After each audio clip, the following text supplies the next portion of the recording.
So first I would request Mr. Mathuria from CWC to come up with his idea how IoT and ICT can help, AI can help the water conservation in your part of it.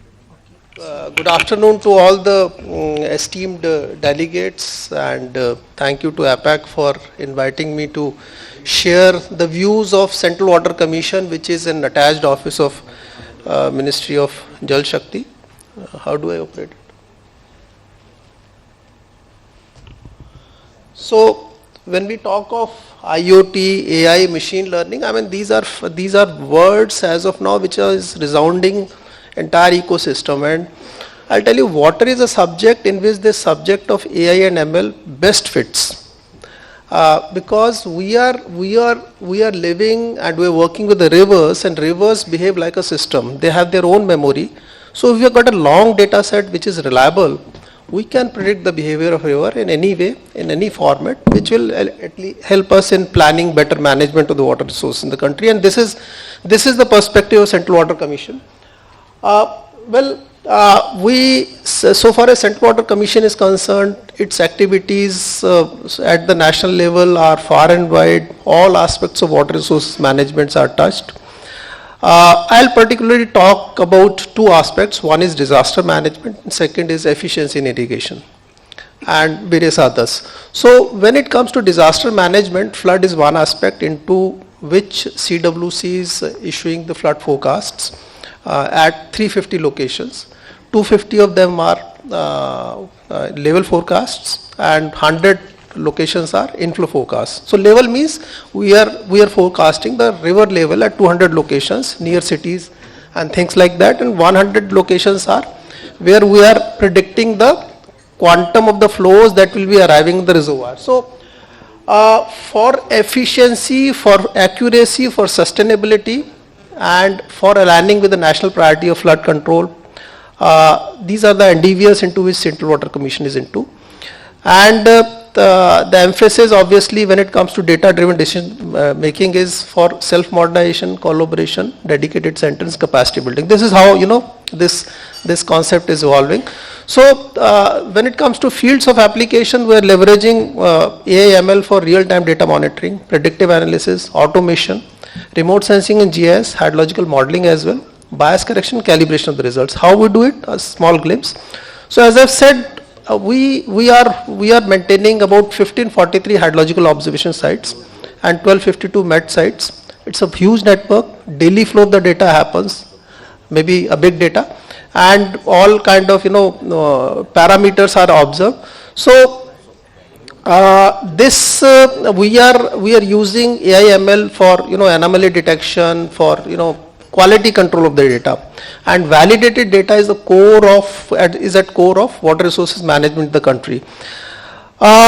This has enabled us to generate clean and unified data sets, which is used by states, all stakeholders, for variety of purposes. As I've said, we are issuing flood forecasts at national level. So for improved flood forecasting purposes, AI has been used, and this initiation we made during last 1 year.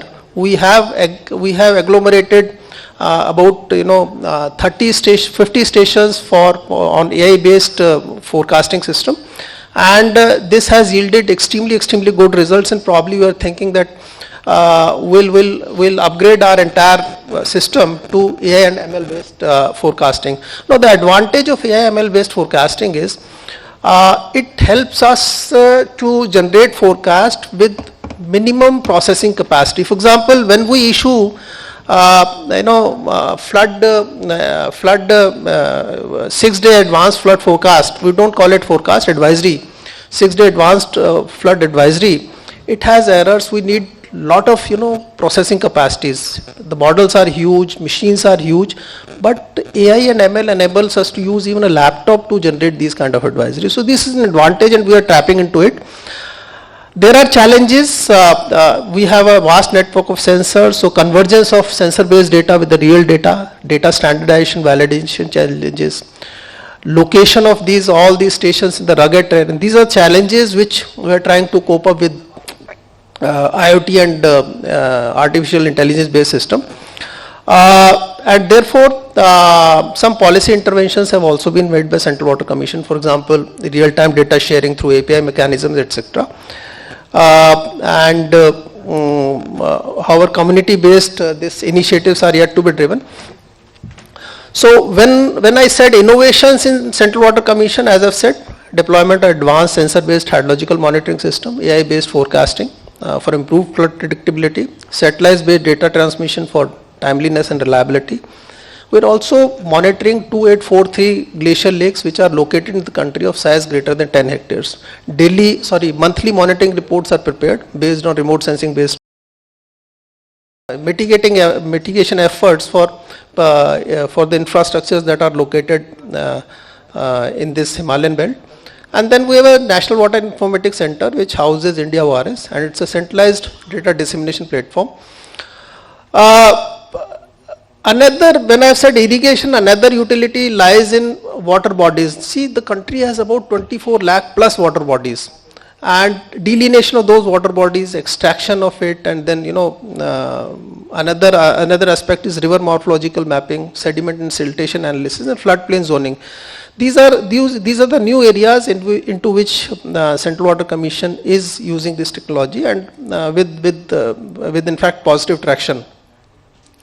I've spoken about GIS and big data platform that we're developing.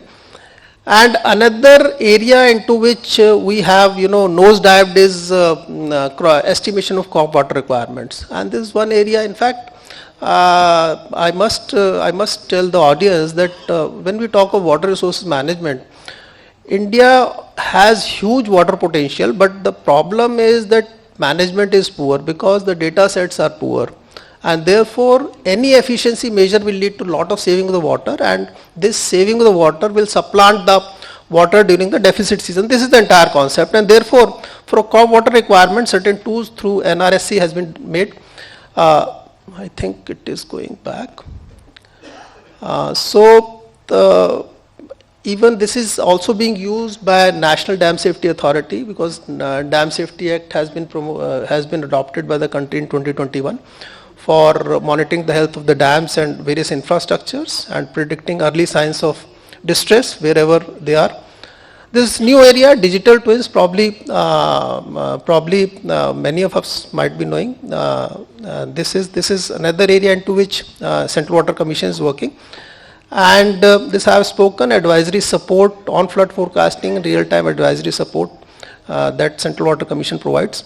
So I think there are a few more slides. I think I can. So I'll come directly to this. When I talk of Central Water Commission, our goal is obviously in terms of disaster is predictive, transparent, and data-driven policy governance, water governance, and AI/ML is strengthening this endeavor, right from the forecasting to integrated basin planning and management. And aim of this organization is to move from data collection to data intelligence through use of all these high-end technologies. I'll conclude, I'll stop here, other speakers are there. It was a vast topic, so I thought I'll touch all the areas so as to flash those bit of sparks which might be applicable to other audience as well. Thank you. Thank you, Mr. Mathuria.